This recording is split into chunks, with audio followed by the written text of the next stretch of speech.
Now, dang. Hold on, do it. Mic check, mic check. Mic check, mic check. Nah, on online, make sure that we got sound. Hey, if you online, put a 1 in the chat if you can hear me. Put a 1 in the chat if you can hear me. Are we good? All right, cool. All right, dang. Let me back up. They wouldn't hearing nothing. You know what I'm saying? All right, so we at the top of 46, y'all. I wasn't aware that we didn't have any sound, Salaki, for the technical difficulty. So for those that are just tuning in, where we are in the story is where Jacob sent to go get his father. His father thinks Joseph is dead, right? And so that his father knows that he's alive, Pharaoh has heard all of like what Joseph has gone through has echoed throughout all of Pharaoh's house, to the point to where Pharaoh heard about it and he was moved, and he came to him. He's like, "Look, man, I'm gonna send you with a caravan of my finest chariots. You know what I'm saying? Send you with some livestock to go pick up your old man and the rest of your family, and to bring them into Egypt in fashion, so that they know that, you know what I'm saying, that you are in an elevated position, that they know that you are alive." So this is where we are, right? So we read verse 1. Verse 1 was this go ahead and read verse 1 for me. Okay. Appreciate you, Gerald. Appreciate you. Let me know that everything going. Appreciate you. All right, go ahead. The book of Genesis, chapter 46, verse 1. And Israel took his journey with all that he had, and came to Beersheba, and offered sacrifice unto the God of his father Isaac. All right. So I had asked the question, what is the significance of Beersheba? Right. And I had him pull since y'all y'all didn't hear nothing that we were saying. So for y'all, so y'all can write it down in y'all precepts book. First and foremost, I had him pull Romans 15:4. Right? What is Romans 15:4? Romans 15:4 is the things that were written aforetime for our learning, for our understanding, to let you know if you do not know your history, you are doomed to repeat it, right? Or if you don't know your history, you don't know the significance of your land and what parts of your land that you know that you can go there to call upon your power, right? So after that, I had him pull Genesis 21:33. In chapter 21, this is where Abram is going back and forth with Abimelech, right? Because Abimelech tried to take Abraham's wife, right? And the Lord told Abimelech, if you touch this woman that don't belong to you, you a dead man, right? So, he gave him land, he gave him wealth, cattle, livestock, you know what I'm saying, for the offense to make good on it, right? So the land that Abimelech gave Abraham, who was Abram at the time, he hadn't gotten the name Abraham yet because he hadn't made the full out covenant with God, right? The Canaanites, okay, the king may have said that, but we ain't say that. That's just like if the mayor of Houston, if Sylvester Turner, tell Captain Yadazak, all right, we gonna give you all the sunny side, right? And we go on the sunny side, and we be like, okay, we you know what I'm saying, this land is ours. And they gonna be like, well, we understand what Sylvester Turner said, but we don't say that you rule this area.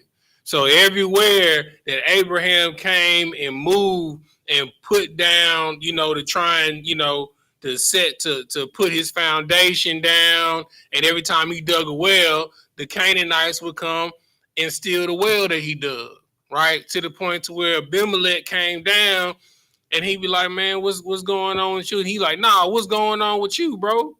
You know what I'm saying? Like, I thought you gave me this land. He was like, I did. You know what I'm saying? But why are your people oppressing me. He was like, well, if you would have came to me and said something, I might have could have did something. You feel me? So he made a covenant with him with these 7 ewe lambs as a witness, right? That this land is mine so that he can be at peace, right? So when he did it, he dug a well and he made a sacrifice unto the Lord right there. Not only he dig a well, he planted a grove, right? And I asked Yahakabad, did he know what a grove was? You know what I'm saying? He's like an orchard, right? An orchard, it is a forest, right? A fruitful forest. It's not a forest full of wooded area with 9 fruit-bearing trees. Nah, it's paradise. You know what I'm saying? Every tree is bearing fruit. You know what I'm saying? You walking through the forest, man, I'm hungry, man. There's some apples, man. There's some grapes right here. Here's some dragon fruit right here. Here's some oranges right here. Here's some pineapples right here. You know what I'm saying? Here's some figs right here. It's just fruit everywhere. You know what I'm saying? So this, and then he made a sacrifice unto the Lord for him giving him this fruitful land, right? Then I had him pull Genesis 26 and 32 when Isaac came back to his father's land, and he also made sacrifice unto the Lord, right? So what Jacob is doing, he's leaving to go into a stranger's land. He's leaving his father's land to go into a stranger's land. So before he embarks on this journey, he's going to where his father, his forefather, his grandfather stood, Abraham, and he got on his knees to the Lord and he made a sacrifice for protection, right? You understand? And that's where we are right now in verse 2. Go ahead and read verse 2 for him, and then we'll get off into it. I don't count. This is the book of Genesis, chapter 46, verse 2. Mm-hmm. And God spake unto Israel in the visions of the night. In the what? Visions of the night. All right. So where we were, when the sound came back on, I posed a question, how does the Lord talk to us, right? And Yahakabad said, through visions. I said, is that the only way that the Lord talks to us? And he was like, "Con." So I pulled a couple examples, right? So the first example that I had, we're going to start right here reading it for him. Give me Genesis 15 and 1, and then we'll go back to Genesis 22 and 11. This is the book of Genesis, chapter 15, verse 1. Mm-hmm. After these things, the word of the Lord came unto Abram in a vision, saying, Fear not, Abram, I am thy shield and thy exceeding great reward. All right. So in this example, the Lord came to him in a vision by night to talk to him. Right. This is around the time when Abram at this time, he hadn't became Abraham, when he's leaving his father's house. When he left his father's house, the Lord rode upon him in a dream. And he said, look, I know this is something that you've never done before, but fear not, I am with you. I will be your shield. Right? Okay. Give me the next example, Genesis 22 and 11. All right, when the Lord dealt with Abraham again in 22, it started 10. So this is when Abraham was going up on the mountain to sacrifice his son Isaac, as the Lord instructed him to test his faith. Go ahead. I don't count. This is the book of Genesis, chapter 22, verse 10. Mm-hmm. And Abraham stretched forth his hand and took the knife to slay his son. Mm-hmm. Verse 11. And the angel of the Lord came unto him out of heaven. Called Unto him out of heaven. Mm-hmm. And said, Abraham, Abraham. And he said, Here am I. Mm-hmm. Verse 12. And he said, Lay not thine hand upon the lad. All right. So Abraham is not asleep, right? This is physical. You know what I'm saying? Calling upon him like, hey, you know what I'm saying? So we know the Lord comes to you by night, and also the Lord come and speak to you by day, right? Okay. Now give me the next example. This is where we were. Give me Give me Genesis 31 and 11.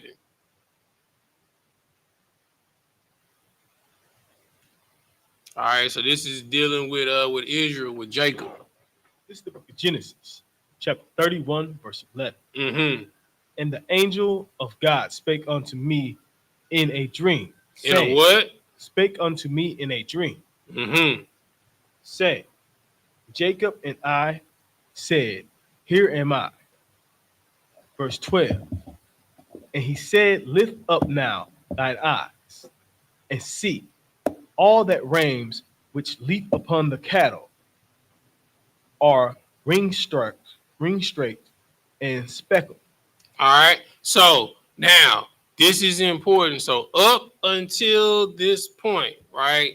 Abraham, Isaac, Jacob, the Lord will either speak in dreams or visions or physically, right? Now, there was a point in time when that changed. All right. Go to Numbers chapter 12, and you're gonna start at verse 6. Let me go there with you.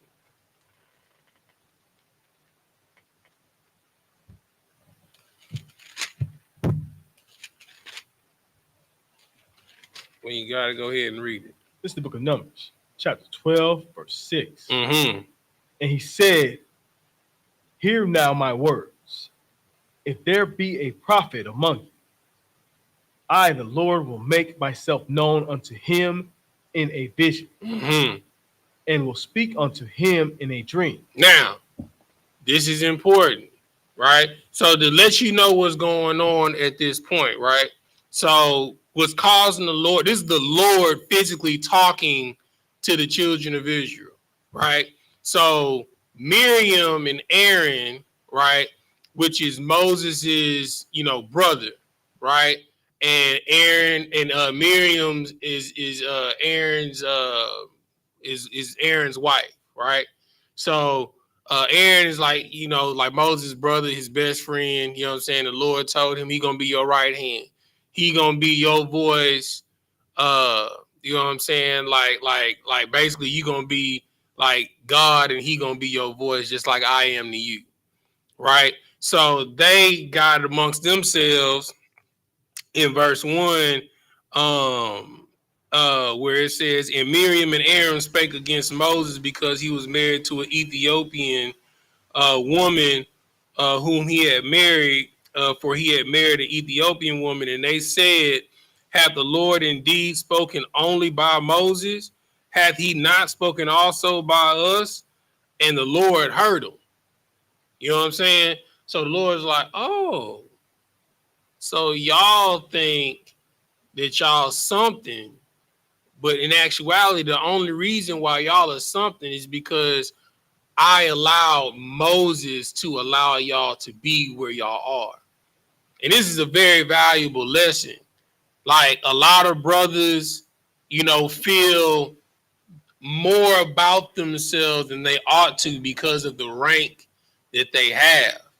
The rank that you have is only because of what has been given to you, right?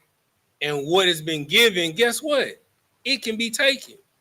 Right? Same thing with some of you sisters. Some of you sisters, you think more of yourself than you should. Oh, because my husband is a captain, or because my husband is a general, or because my husband is a 5,000, my husband is 1,000, so on and so forth, right? But you have to understand that position was given to you, right? And you have to understand that things are given to you, and the same things that can be given to you, the liberties that can be given to you, can be taken from you. Not saying that the Lord is going to make it to where that brother isn't your husband anymore, but you can be humbled publicly. The same way you boast publicly, you can be shamed the same way.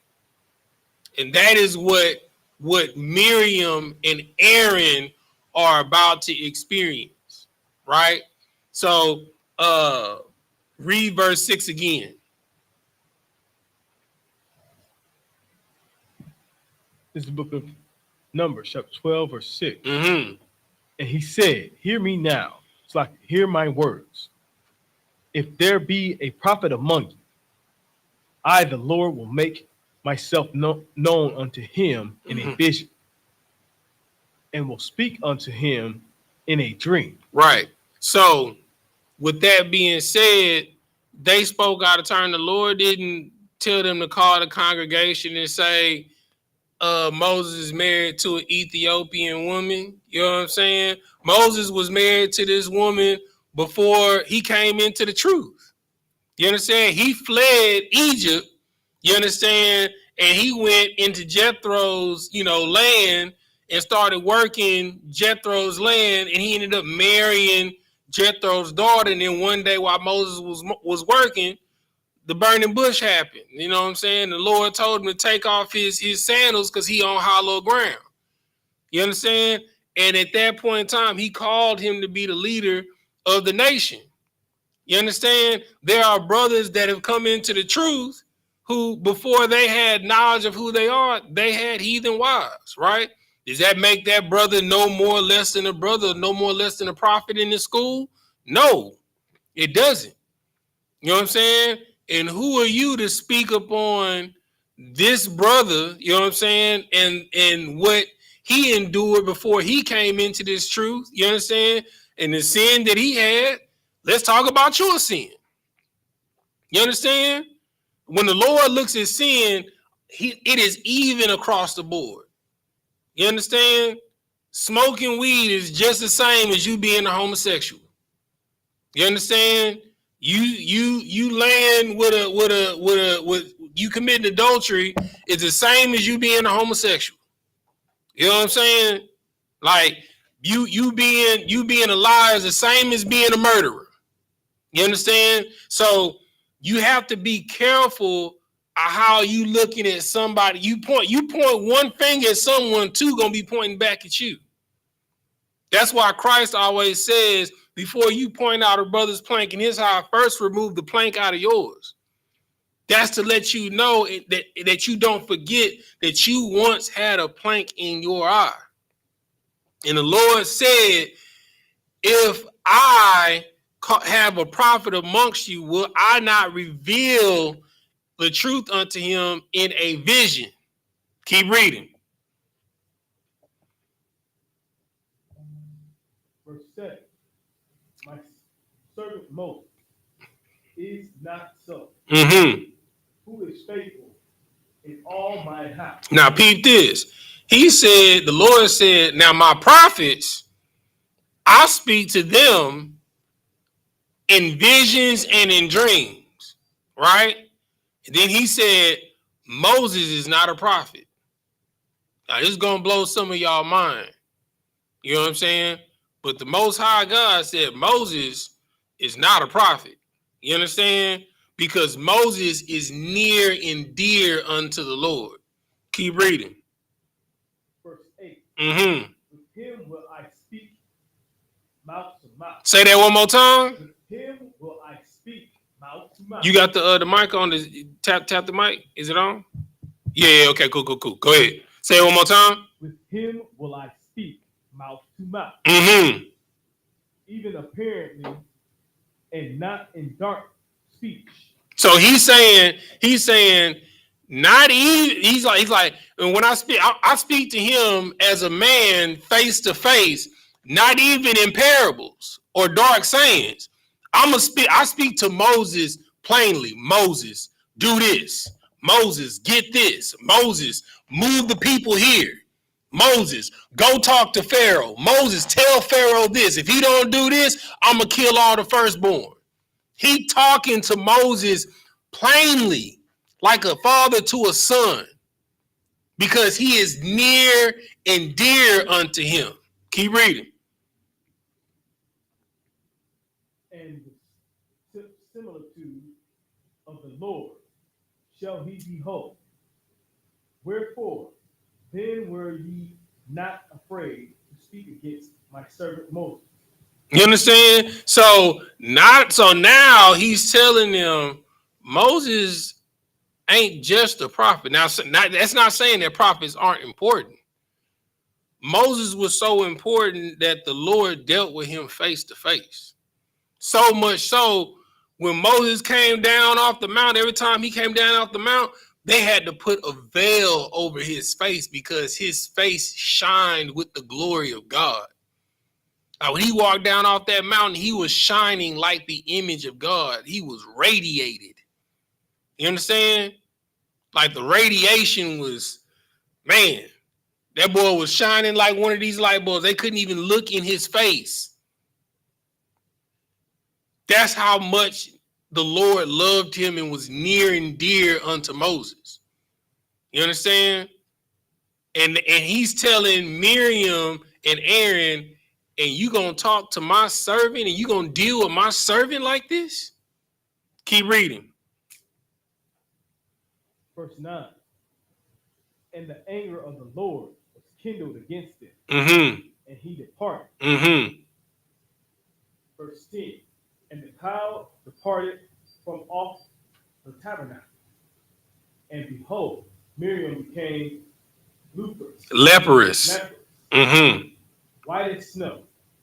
And Aaron looked upon Miriam, and behold, she was leprous. You understand? Like when you talk down on a servant of the Most High God, that first off ain't done no ill will to you, right?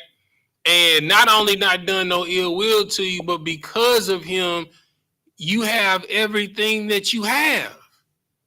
The position that you have, the wealth that you have, the status that you have in the nation, it is all because of what the servant of the Lord gave to you.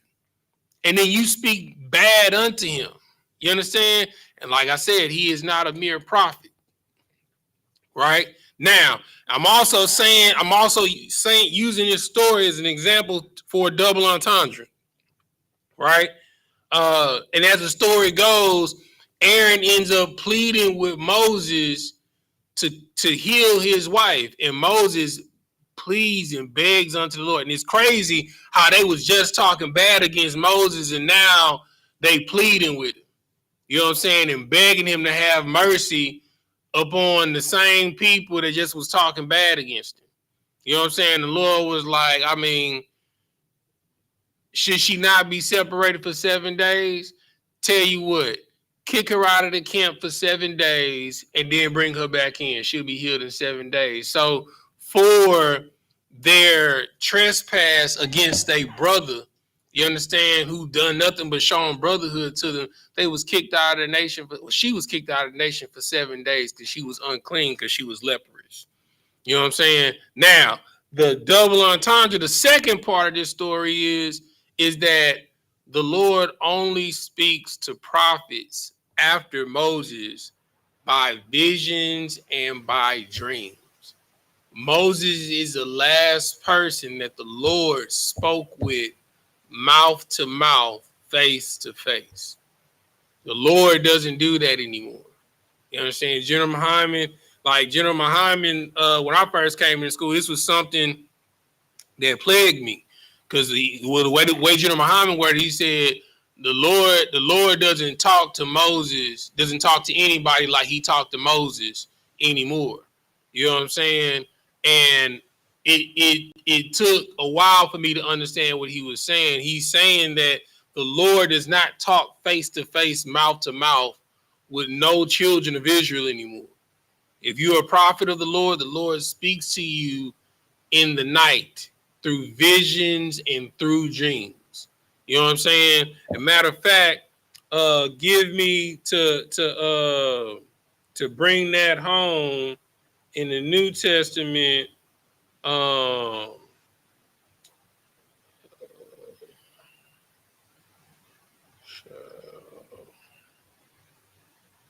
Give me I think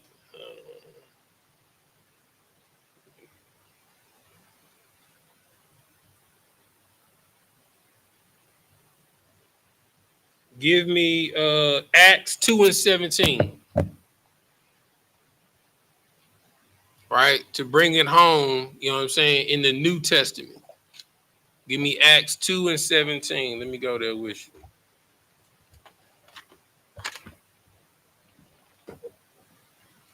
This is the book of Acts, chapter 2, verse 17. Uh-huh. And it shall come to pass in the last days, saith God, I will pour out my spirit unto all flesh, Mm-hmm. and your sons and your daughters shall prophesy, Mm-hmm. and your young men shall see visions, Mm-hmm. and your old men shall dream dreams. You understand? So this further lets you know what the Lord said in Numbers. What was that? Numbers.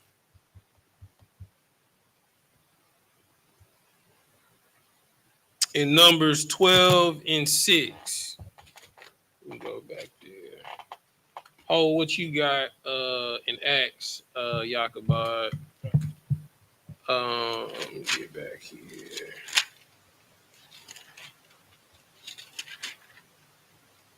Yeah, in Numbers 12:6, when the Lord said, hear now my words. If there be a prophet among you, I, the Lord, will make myself known unto him in a vision and will speak unto him in a dream. You understand? So from Moses on, that is the only way that the Lord speaks to us, in our visions and in our dreams. You can have waking visions, or you can have night visions and have dreams. What you got? You got, okay, no sweat. All right. And then the next one, the next precept that we got is going to be in Job 33. All right, let me go there.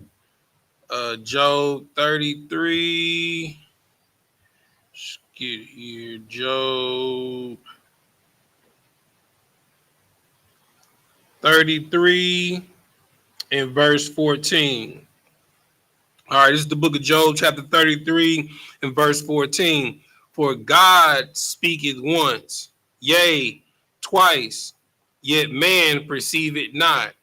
In a dream, in a vision of the night, when deep sleep falleth upon men, in slumberings upon the bed. All right. So when the Lord speaks to you, right, and this is like the Lord will speak to you once, he'll speak to you twice, but like, you know, you be asking for the Lord to talk to you, but hell, when he come to you at nighttime and he give you a dream and stuff like that, you don't believe the dream. You be like, oh, that was just a dream, or I was just tripping. You know what I'm saying? Like, you'll be like, Lord, is this brother the right one for me? You know what I'm saying? And then you'll have a dream of this brother chasing you down the alley with a knife, and you wake up like, "Whoo, Lord, whoo, that was a crazy dream, baby. What you want for breakfast?" You know what I'm saying? And you know, I had a crazy dream last night. You know that you was chasing me with a knife, trying to kill me. You know what I'm saying? And then you'll get up, you know what I'm saying? And you be like, well, baby, let's go get some breakfast. You know what I'm saying? And you didn't ask the Lord to tell you if this man that you dating or that you courting is the one for you. You know what I'm saying?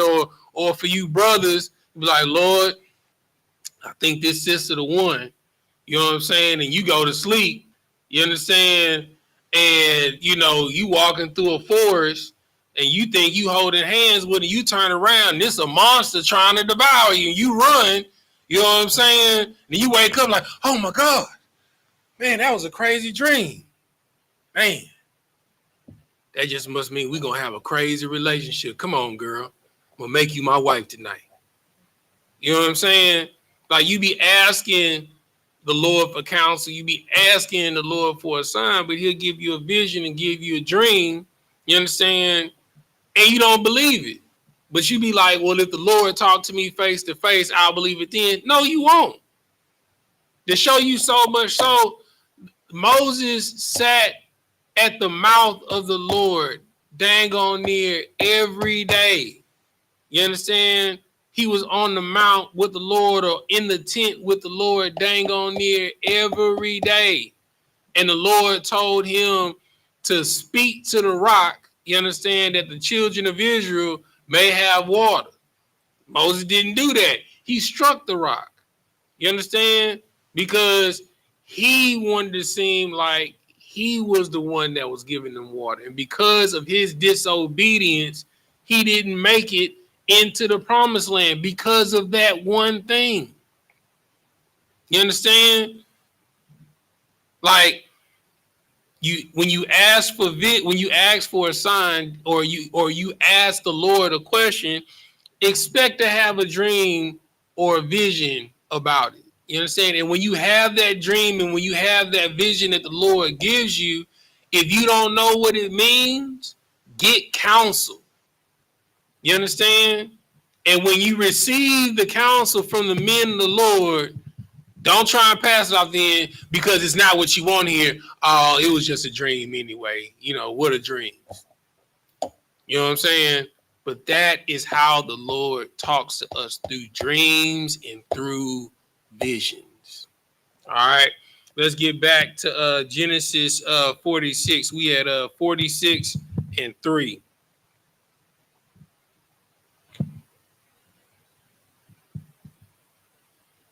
This is the book of Genesis, chapter 46, verse 3.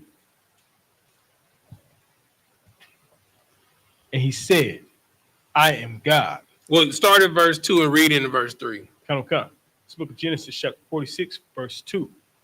And God spake unto Israel in the visions of the night, and said, Jacob, Jacob. And he said, Here I am. Mm-hmm. Verse 3.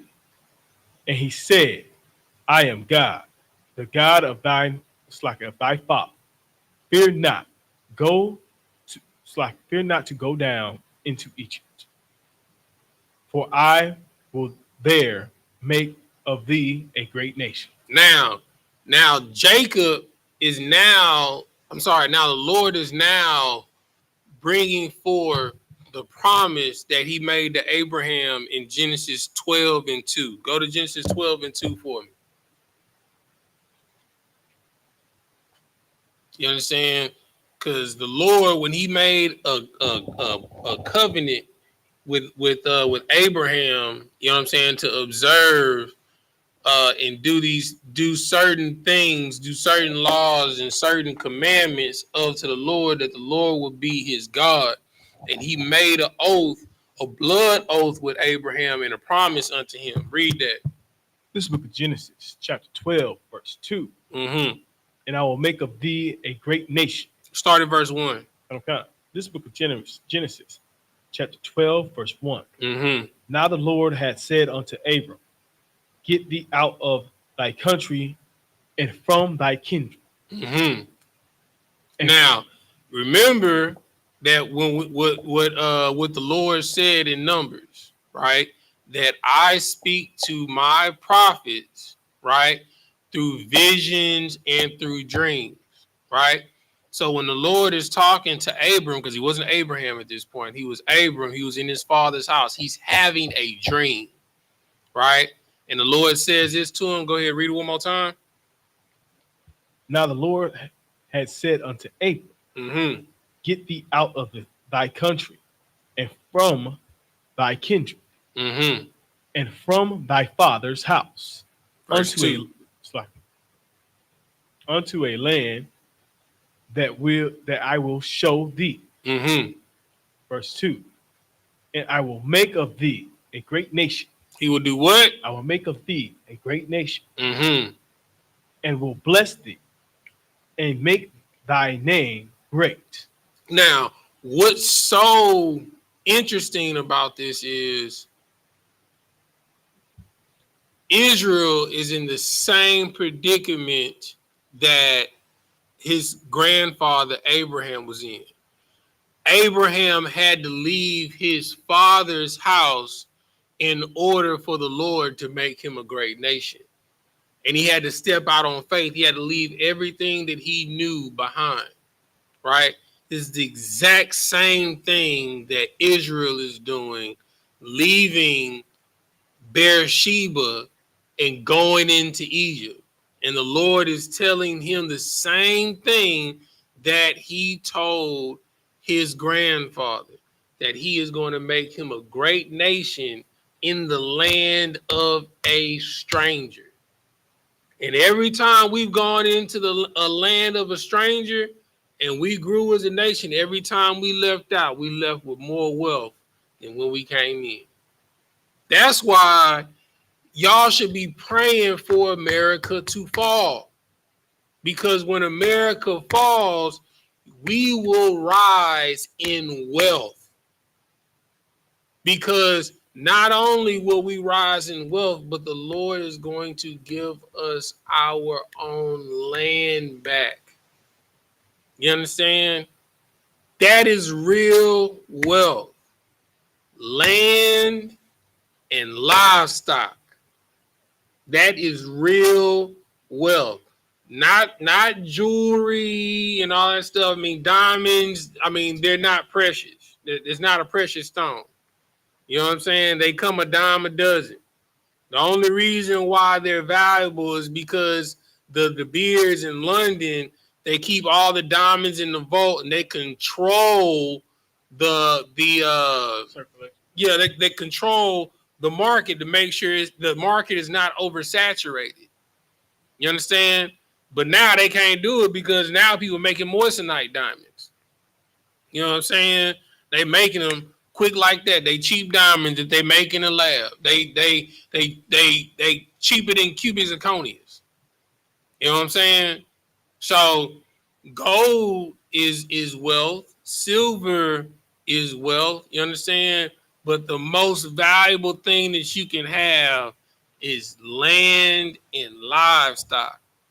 You know, we broke down when Jacob rolled upon his brother, he gave his brother $750,000 in livestock as a gift so he wouldn't kill him.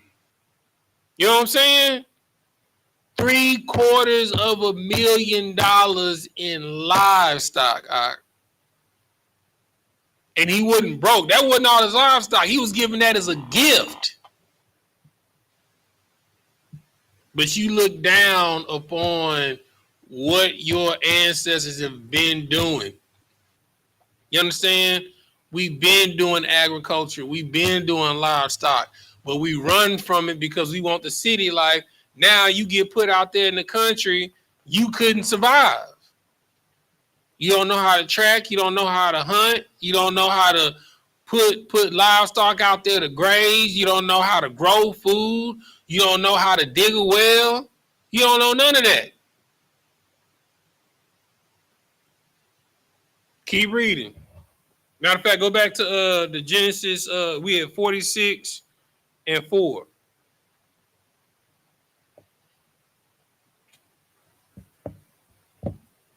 This book of Genesis, chapter 46, verse 4. Mm-hmm.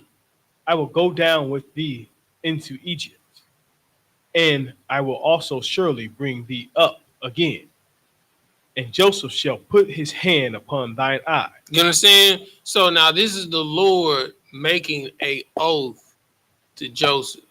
He's making the same oath that he made to his grandfather Abraham. You understand? I need you to go to Egypt. I need you to leave your father's house. And if you do this stepping out on faith, I will make thee a great nation. You understand? And then after that, he's saying, and surely I will bring thee up again. Now, question, is he saying that we not going to go through hard times?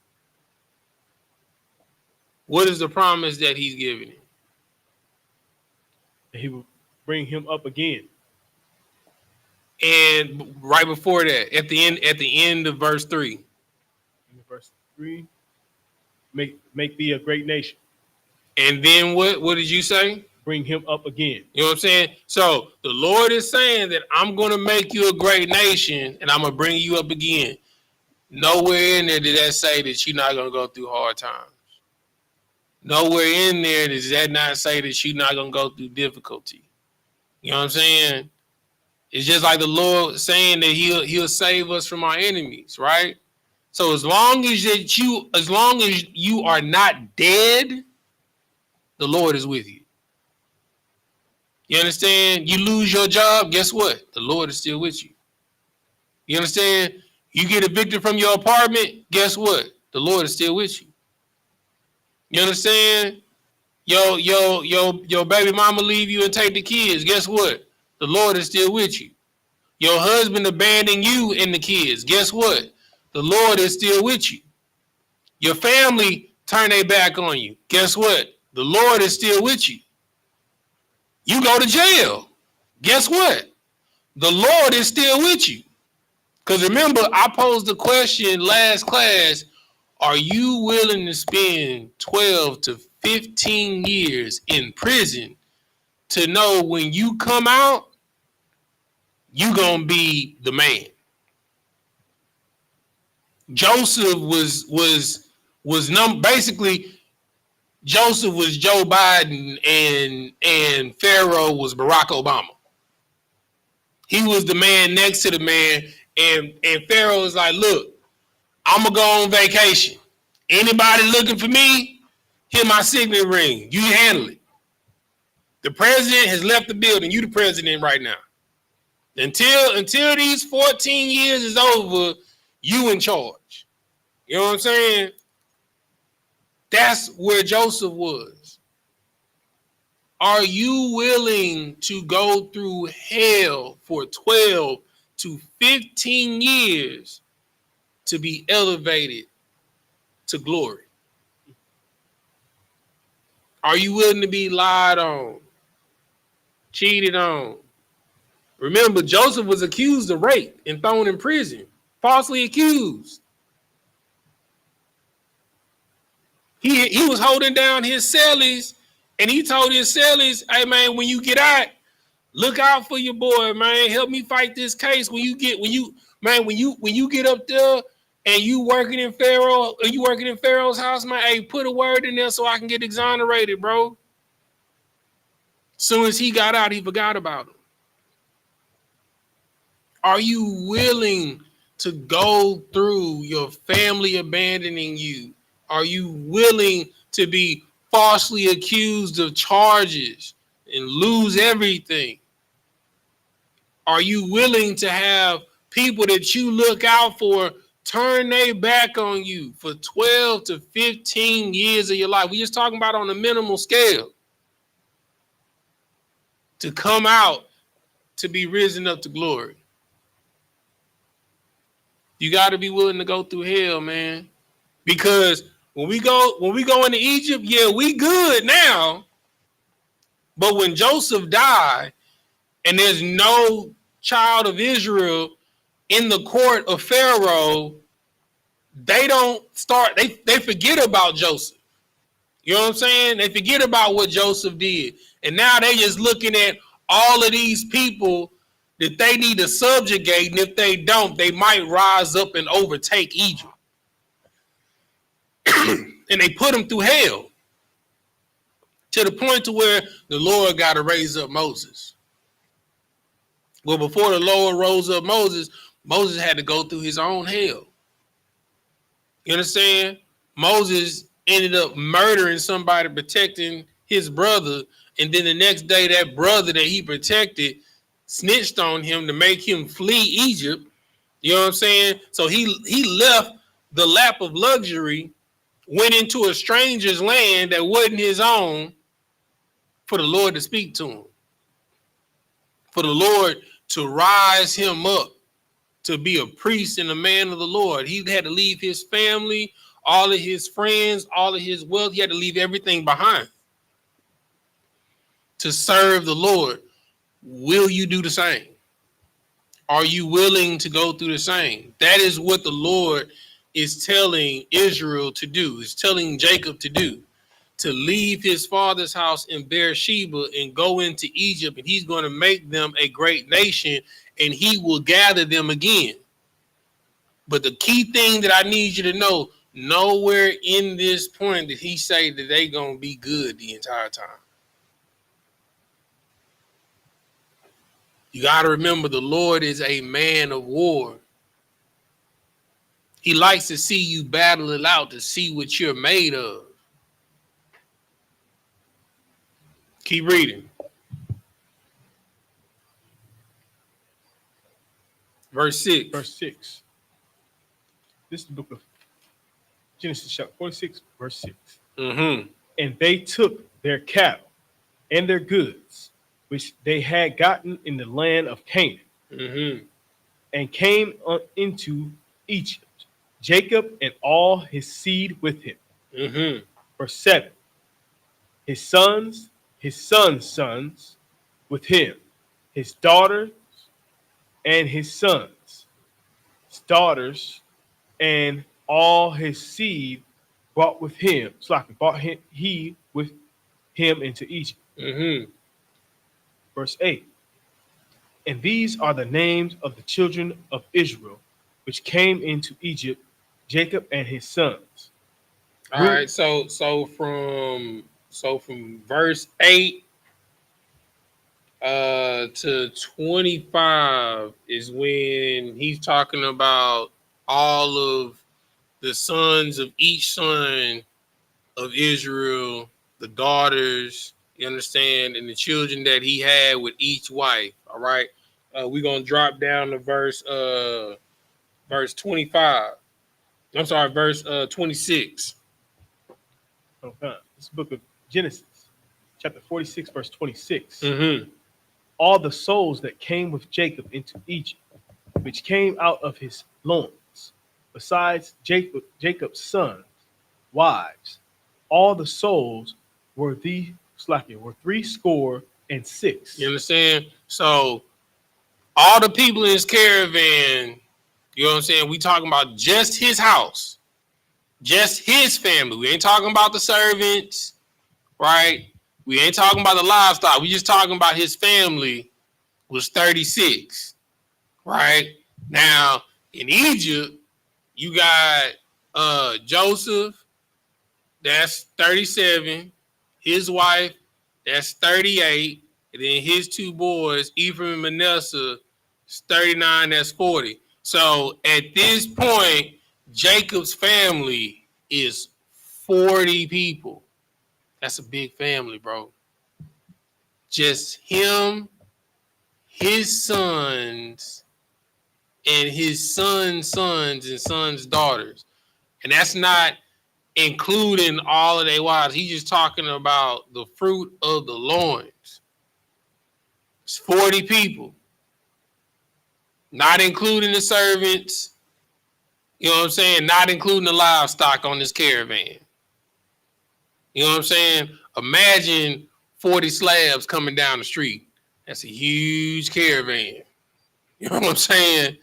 Doing swinging and banging with them elbows poking out, trunks waving. You see 40 cars coming down the street, 40 blacked out anything. You could be like, who the hell is that? You know what I'm saying? You see 40 blacked out Denali's, black and silver chromed out, everything matching. You could be like, man, what's going on? Where they going? What's going on? Who in town? That's a caravan, all right? Keep reading. Verse 27. Okay. Verse 27. And the sons of Joseph, which were born him in Egypt, were 2 souls, all the souls of the house of Jacob, which came into Egypt, were threescore and 10. Right? So that's 40. All right. Verse 28. Verse 28. And he sent Judah before him unto Joseph to direct his face unto Goshen. Mm-hmm. And they came into the land of Goshen. Verse 29. And Joseph made ready his chariot and went up to meet Israel, his father, to Goshen, and presented himself unto him. And he fell on his neck. All right. So I want to pause right here to talk about something Very, very, very, very, very important. When you lose anything or you have to sacrifice anything for the Lord, I know it hurts. I know it'll be a pain like no other, right? To have your mother or your father turn their back on you, or to call you crazy, or to shun you. Your brother and your sisters, your best friends, you know what I'm saying? People that you love, that you went out of your way for. You know what I'm saying? You lose your job because of your faith. You understand? You get shunned out of organizations because of your faith. You lose money because of your faith. Your savings get squandered because you go 3 to 6 months without a job because you refuse to break the laws, statutes, and commandments of the Lord. I'm here to tell you the Lord sees everything and forgets nothing. And for those that sacrifice and put their life on the line, the Lord has something special for you, Ak. Something special for you, Aqua. Give me, matter of fact, give me, let me get a couple of precepts. Give me Job 42 and 10. Give me Job 42 and 10. Matter of fact, I'm going to go there with you. Now, if anybody knows the story of Job, this is after Job has lost everything. He lost his children, his livestock, you understand, and his health, his wife. Hell, he lost all the wealth of his house in a single day. It's like as one servant coming in one direction telling him bad news, another servant coming in from the opposite direction telling him bad news, and another one coming from another direction. You know what I'm saying? It was so bad that his wife told him to just curse God and die. To his partners was looking at him crazy, like, bro, you had to sin, bro. You had to have done, you had to have transgressed the Lord our God. You understand? And the Lord had to not only step to his friends, but then he had to step to Job. You know what I'm saying? Because Job had murmurings in his mouth. He's like, I wish to speak to the Lord face to face. Well, the Lord showed up and he told him to gird your loins like a man. Since you complaining to me, go ahead and gird your loins up like a man. He was talking to him. He's like, can you count the scales of a Leviathan? Do you know do you know where the rain bank is? You know what I'm saying? Do you know where the sun is held and the moon is let go at? You know what I'm saying? Basically, he's telling him, you are a man. And you are my man, whom I created. You are a vessel that I have chosen of honor. And who are you to tell me what I can do with what I've created? When he goes through this whole monologue with, well, it ain't a monologue, it's a dialogue. You know what I'm saying? When he goes through this whole dialogue with Job, basically is letting him know, who are you to tell me what to do with what I've created? I know everything that you've lost. I know what you've endured. I know the ridicule that you've had to endure, the pain that you've had to suffer with your health, the embarrassment, the humiliation. You understand? But one thing you got to understand is that we not on the same level. Read.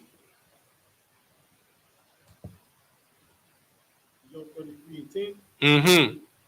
This is the book of Job, chapter 33, verse 10. Behold, he findeth occasions against No, Job 42 and 10.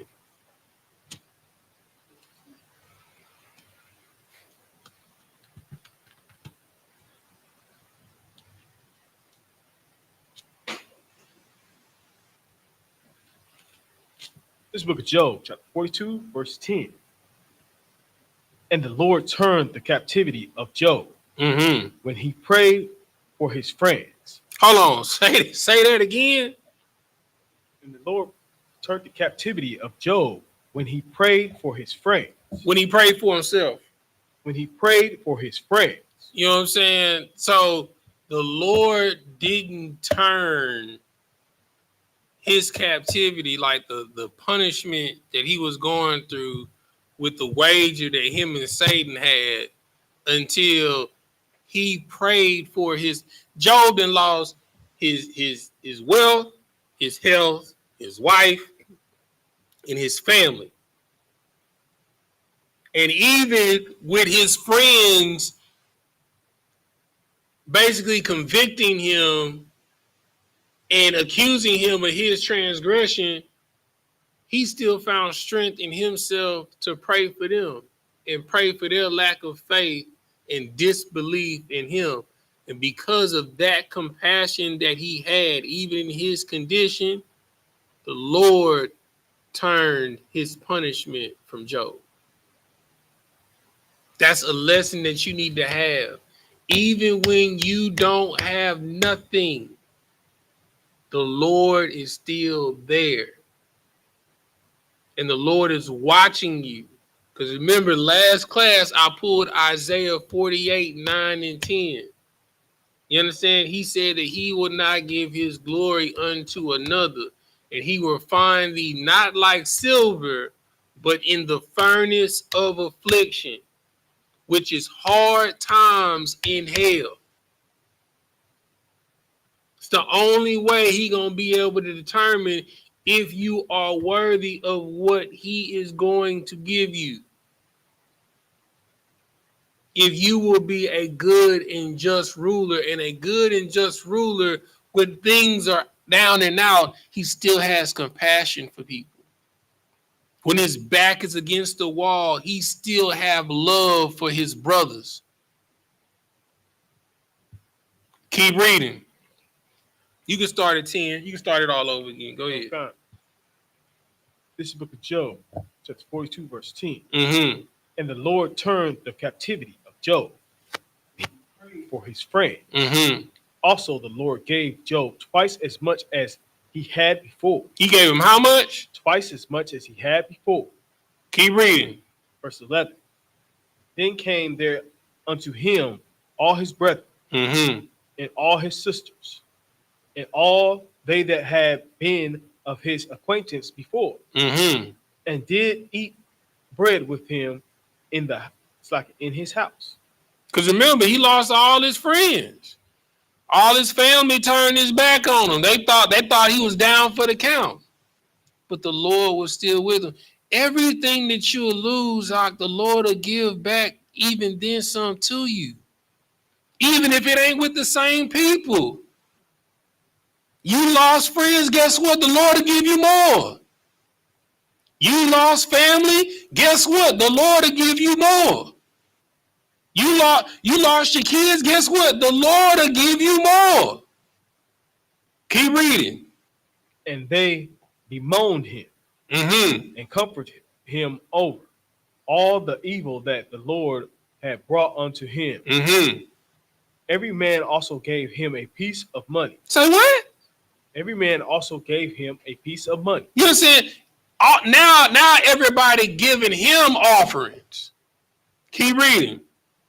And everyone an earring of gold. So they giving him money and they giving him gold. Keep reading.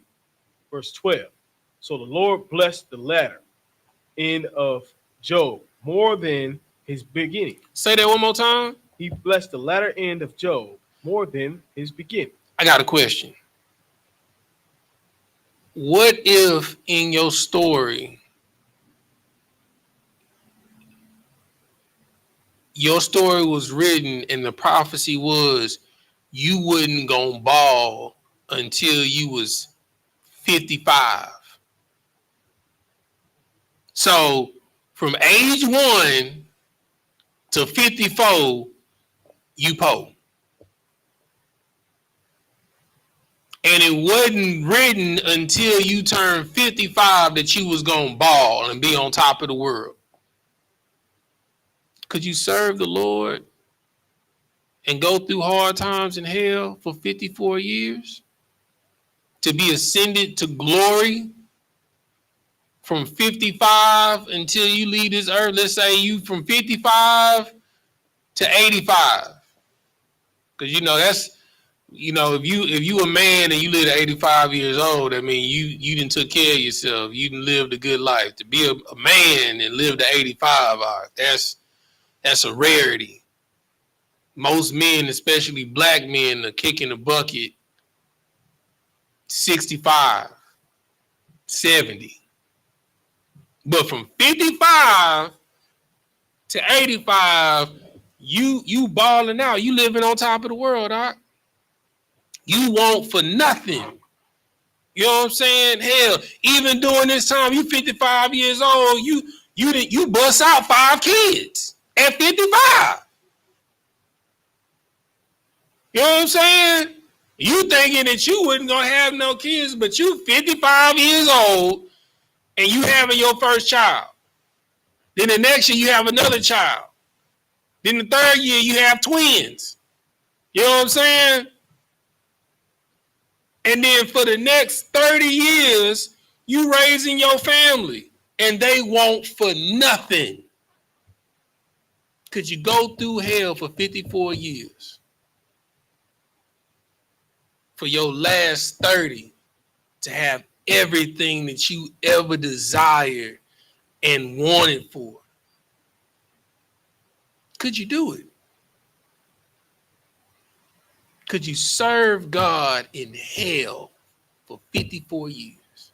Because right here it said that the Lord blessed the latter of Job's life more than the beginning. Job was old, man. Like he wouldn't know green ear corn, if you catch what I'm saying. You know what I'm saying?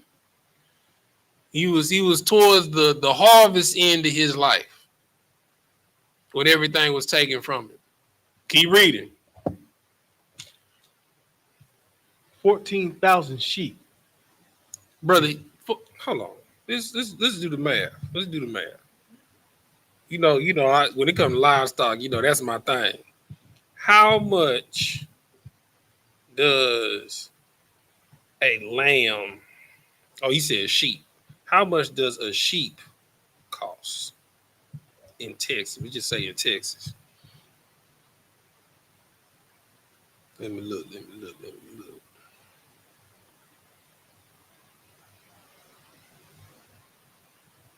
So average price for sheep is $280. And how many sheep did he get? 14,000. Okay, let's do the math. 14,000 times $280. That's $3,920. $3,920 in sheep. So he really balling, because to have that many sheep, guess what you got to do? You got to feed them. You know how much feed costs for 14,000 sheep? It's a lot of money. Let me put that in perspective for y'all that got dogs, right? A huge bag, big bags of Purina dog chow. You understand? Right now, they $37.99. You feel me? That'll probably feed 2 dogs for about a month. You know what I'm saying? That depends on how much you feed them. Shoot, they might go through that in 2-3 weeks. Don't have no King Corsos. Better yet, don't mess around and be feeding them what they're supposed to be fed, real food.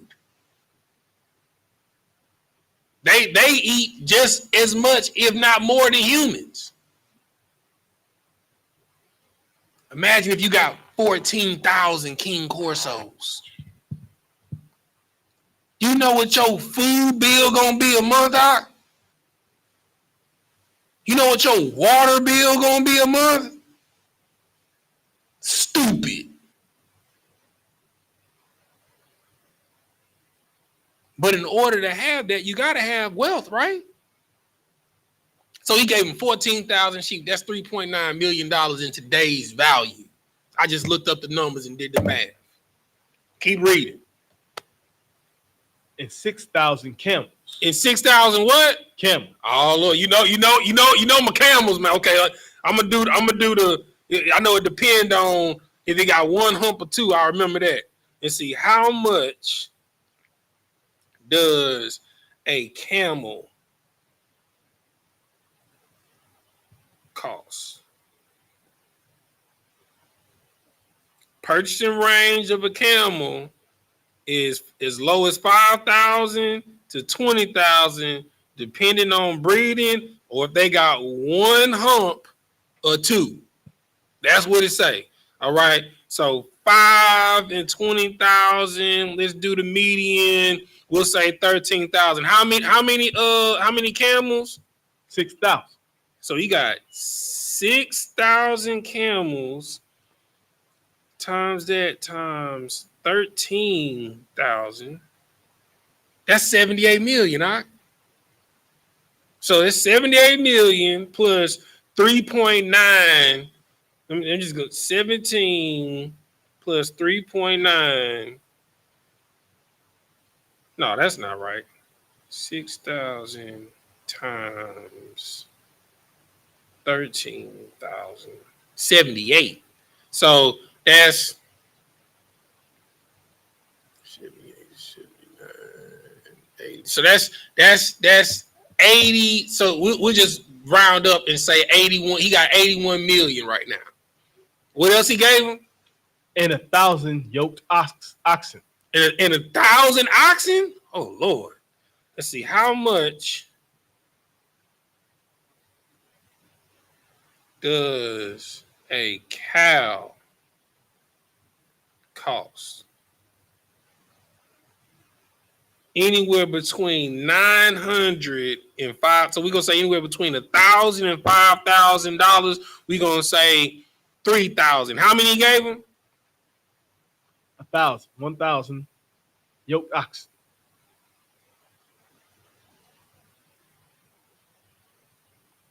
That's 3 million. Is that all the livestock he gave? He gave him some more livestock? Okay. And 1,000 she-asses. Okay, so that's a donkey. So right now, so just keep the math. So we got 84,000 right now, right? Okay. How much does a donkey cost? Anywhere from $200 to $3,000. So I'll say 1,500. You know what I'm saying? He gave him how many? 1,000, sir. That's $1.5 million in asses. You know what I'm saying? That's a flex right there. Well, I got 1.5 in ass, boy. You know what I'm saying? You feel me? So right now, the Lord then gave him off the cuff, $85.5 million. Was that all the livestock? Count. All right, and what else he give him after that? Verse 13. He had also 7 sons and 3 daughters. Okay, so he gave him $85 million worth of livestock. Okay, that's how much the livestock is worth. But remember, he got to have more than that because he got to feed them all. You understand? So the Lord made him exceedingly wealthy, and he gave him 7 sons and daughters. You understand? He got all his land back. He got even more land. You got to have even more land for all that god doggone livestock. Right, that's a lot of livestock. You got to have stables, brother. You understand? And then he has enough to give inheritance to his sons and daughters. He has so much wealth. Just read it. Read it. He gonna tell you. He had also 7 sons and 3 daughters. Verse 14. You can skip the names. Drop down to 15. Okay. And verse 15. And in all the land were no women found so fair as the daughters of Job. The brother was so blessed, the Lord gave him fine daughters. You know what I'm saying? They was fine. And not only did he give them daughters, they was bad, brother. He said, no women in the land was as fine as Job's daughters. Keep reading. And their father gave them inheritance among their brothers. He did what? Gave them inheritance among their brothers. He had so much wealth, because normally the inheritance is just given to the sons. You understand? He had so much wealth, he had to get to where his daughters were exceedingly wealthy. Even if they got married, that's still their lot that they can give to their kids. That's how wealthy the Lord made him. But he had to go through hell to get it. You understand? Give me another precept. Give me Matthew 19 and 28.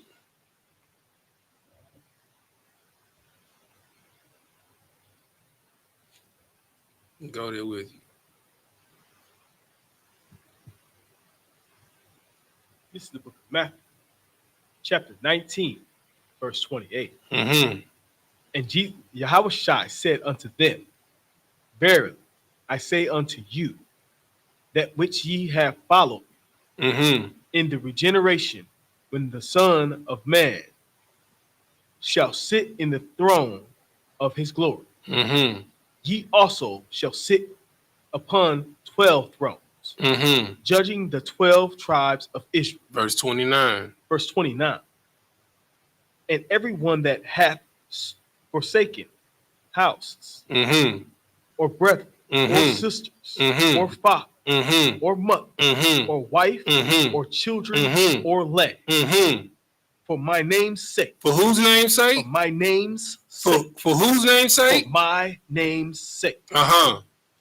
Shall receive an hundredfold. 1. 100-fold. 2. And 100-fold. 3. And 100-fold. 50. And 100-fold. And shall inherit everlasting life. Keep reading. Verse 30. But many that are first shall be last, and the last shall be first. If you've been taking L's your entire life, guess what? It's okay. Your life not over. If all of your friends is traveling, they got houses, they got families, you know what I'm saying? They, doing all their gender reveals and all of this stuff. Guess what? Your life not over. Keep living. You know what I'm saying? You lose a job that you was making $80,000 a year and you gotta go work at UPS. Guess what? It's okay. Your life not over. Just because you was here and dropped down to here, it don't mean that you won't get to here, or if not even further than that again. Keep living. Because the first, when you start off a race, I don't know if you ever ran the 400, right? But when you in that one lane You understand? It may seem like you on the tail end of the race, and the person that's in the 10 lane is out there ahead of everybody. You know what I'm saying? I said that backwards. The 1 lane is ahead of everybody. The 10 lane is the furthest back. You know what I'm saying? When you start that 400, you know what I'm saying? When y'all start off like this. You know what I'm saying? But as you keep running, you know what I'm saying? It turns. But you gotta run your race. You understand? Just because when they start off the race, they ahead of everybody, you just keep running. Do what your coach told you. Sprint the curves, coast the straightaway. Sprint the curve, and when you get to that last straightaway, you give it all you got. You just keep running. And before you know it, you didn't caught 9. You didn't caught 8. You didn't caught 7. You didn't caught 5. And then when you get around that last turn, you realize you been past 1. And when you start looking to the left and to the right, it's your race. Ain't nobody next to you. But you got to run your race. Just because you start off in the end lane don't mean that you're going to end up last place. Because Christ said that the first shall be last and the last shall be first. Because some people take for granted the position that they born in life. How many people you know were born into good families and in prison right now? Or out here in bad luck because they fell in love with the streets and their parents didn't raise them that way. Their parents didn't bring them around that. They started off in first place, but now they in last. You got to run your race. That's what Joseph did. He ran his race. You understand? In order for him to be first, he had to lose everything.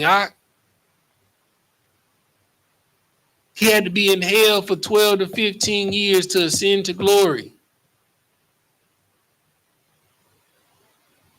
Can you be in glory, lose glory to get even more glory?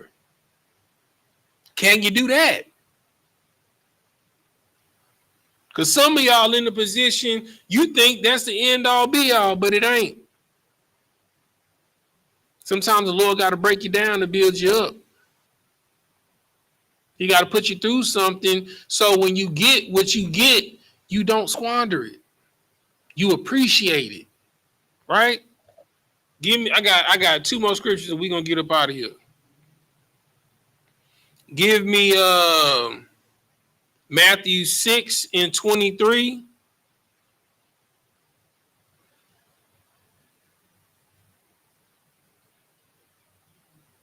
Yeah, give me Matthew 6:23. And then we gonna read the rest of it, and then we gonna be done. This is the book of Matthew, chapter 6, verse 23. Mm-hmm. But if thine eye be evil, thy whole body shall be full of darkness. Mm-hmm. If therefore the light that is in thee be darkness, how great is that darkness? That's 6:23.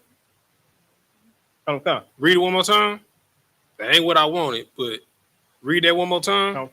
But if thine eye be evil, mm-hmm. thy whole body shall be full of darkness. Mm-hmm.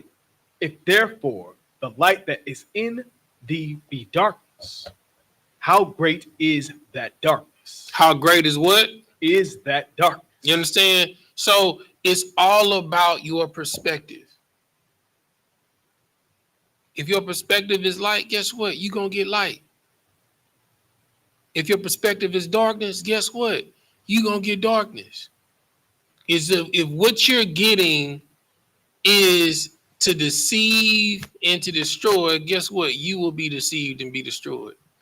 If what you're getting is to help and to build, guess what? You will be helped and people will build you. Now drop down to 33. What I wanted is in 33. This is the book of Matthew, chapter 6, verse 33. Mm-hmm. But seek ye first the kingdom of God Mm-hmm.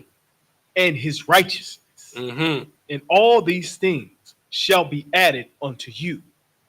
Did it say all these things will be added to you and then seek?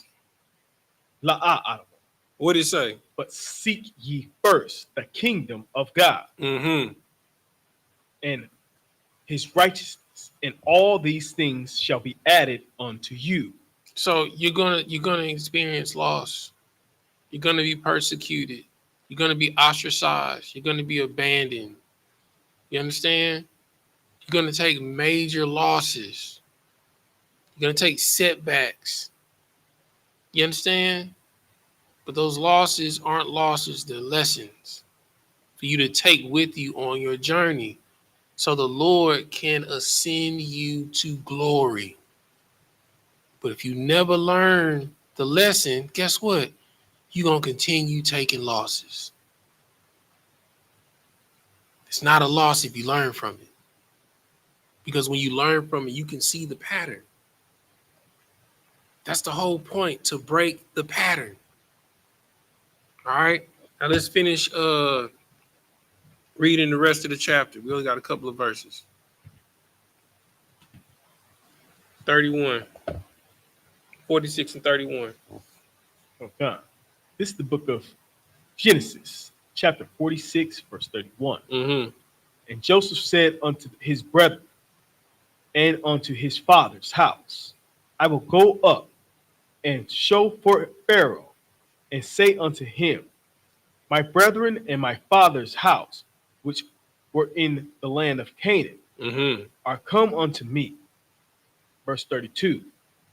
And the men are shepherds, Mm-hmm. for their trade hath been to feed cattle, Mm-hmm. and they have brought their flocks and their herds, Mm-hmm. and all that they have.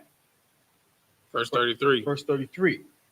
And it shall come to pass, when Pharaoh shall call you, and shall say, what is your occupation? What is your what? What is your occupation? What is your what? What is your occupation? This is about to be so heavy what I'm about to drop on you. Keep reading. Verse 34. That ye shall say, the servants' trade have been about cattle from our youth even unto now. Their occupation has been what? Unto cattle. From our youth even unto now. Guess what? We've been cowboys. We've been cowboys since antiquity. Let that sink in. We've been cowboys and farmers since the beginning, and you've been running from your culture. You've been running from shoeing horses. You've been running from cleaning stables. You've been running from the trail rides. You know what I'm saying? You've been running from the country. But guess what? That is your occupation. And as we just read about Job, Job had $85 million in livestock. Just because brother, if you got livestock, you're not poor. Get that through your head. That is where the most wealth is. It is in livestock. Do you know that they have stallion breeds that are worth $1 million? One horse, because of his pedigree and his bloodline, is worth $1 million.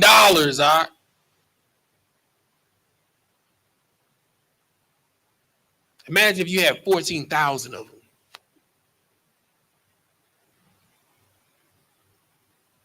We've been cowboys and cowgirls from the beginning, and we've been running from our heritage.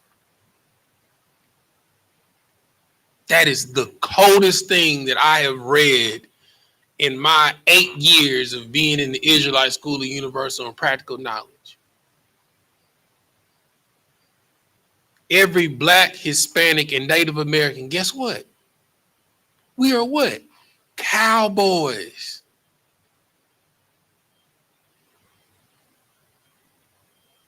Every time I think of my Mexican brethren, I see the matadors. You know what I'm saying? When I went down to where did I go? It wasn't Cancun, it wasn't Tulum. Oh, good night. I can't even. Cabo. When I went to Cabo, right? And when I went horse riding, they tell you the history of the cowboys, right? And they say it's two ways in the entire world to tie knots for the what's the not the bit, but what's the part that hold the bit for the horse?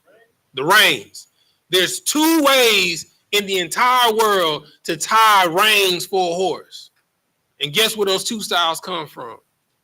The Black cowboy and Hispanic cowboy. In the entire world, it's only 2 ways to tie and set up reins on a horse. And when I was in Mexico, they told me this. It's only 2 ways, the way Black cowboys tied and the way we tied. That the entire world ties the reins for their horse.